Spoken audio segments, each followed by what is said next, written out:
Albon, il a rêvé un temps d'une P3, mais ça sera pas pour cette fois. Avec sa Williams Albono, il a été solide en tout cas.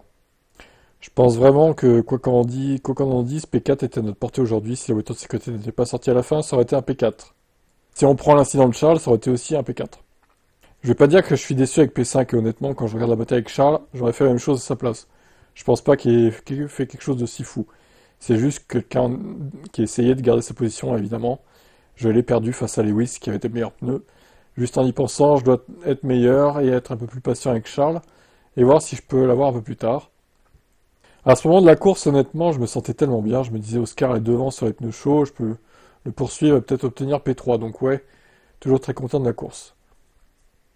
Les rêves, bien que déraillés après l'incident avec Leclerc, sont la preuve de la forte vitesse de Williams. Même en vitesse pure, nous roulions en P4, P5 aujourd'hui. On a pu prolonger le premier relais très fortement. Ça nous a préparé pour toute la course. La VSC a évidemment joué à notre faveur.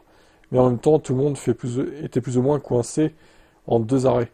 On était assez confortable en arrêt, donc c'était très bien. Et 40 à 11, hein, il met une pilule à Sainz. Alors c'est vrai que Sainz a moins de réussite que lui en course, globalement, mais il est aussi moins performant, je trouve, Sainz. En les conditions de course, en qualif ça va, mais en course c'est compliqué, Sainz, hein, quand même. À voir comment ça va évoluer entre les deux. En tout cas, Albon, clairement, c'est le pilote numéro 1 de l'équipe, hein, pour l'instant.